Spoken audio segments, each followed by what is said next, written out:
You know, our Quran saying you have to ask for education even if it's in China. Of course, that time China, it's like New York now. It was powerful and civilization, etc. And we have to believe this.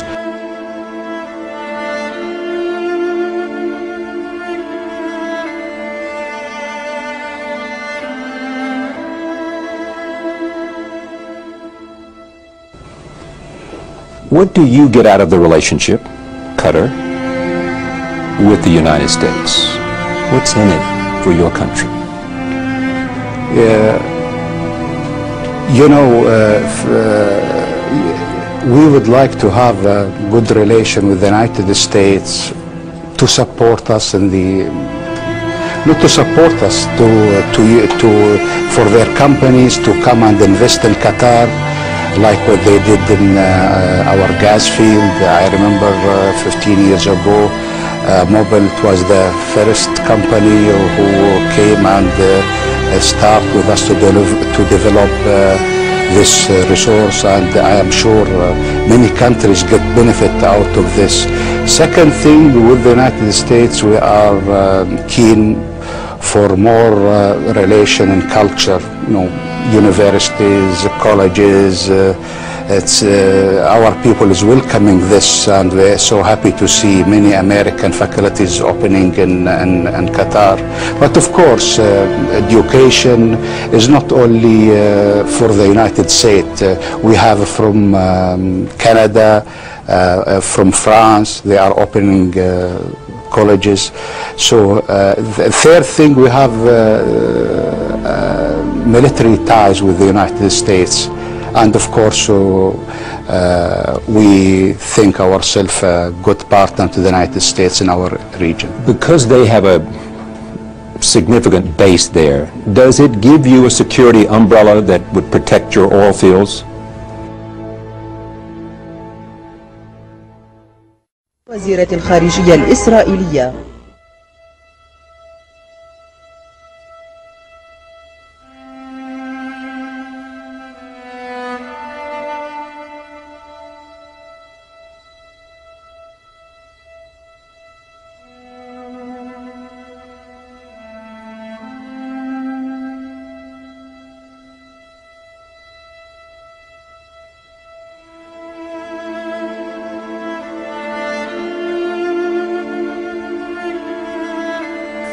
From a Qatari perspective, the biggest changes include approval of a constitution, creation of a parliament, and electing the first woman in the country's history to public office.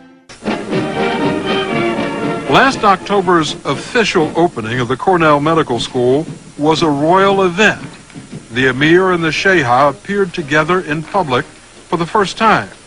And for the first time, television cameras were permitted to show her face, breaking a social taboo.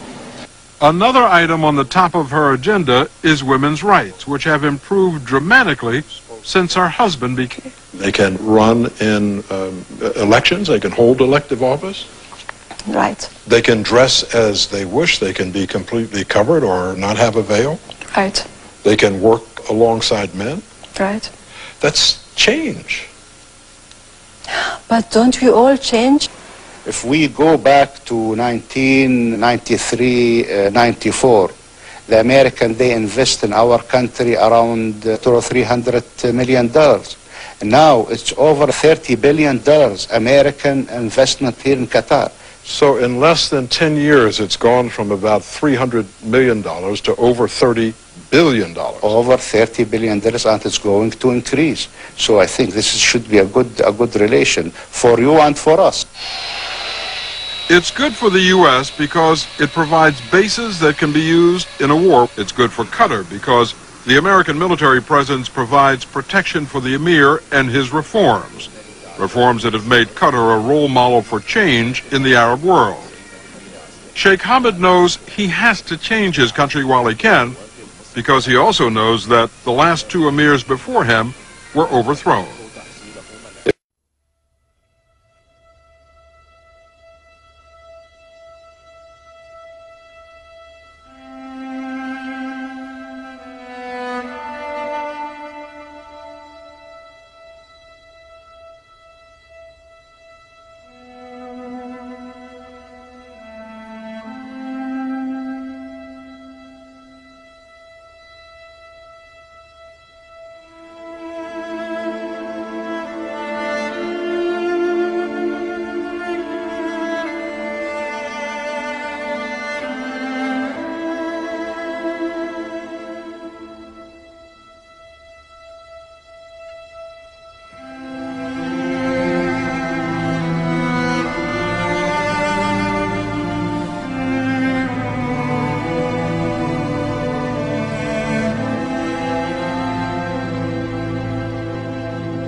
From an American perspective, the biggest change so far has been the Pentagon's decision to move the most important Air Force command center in the Middle East from Saudi Arabia to Qatar.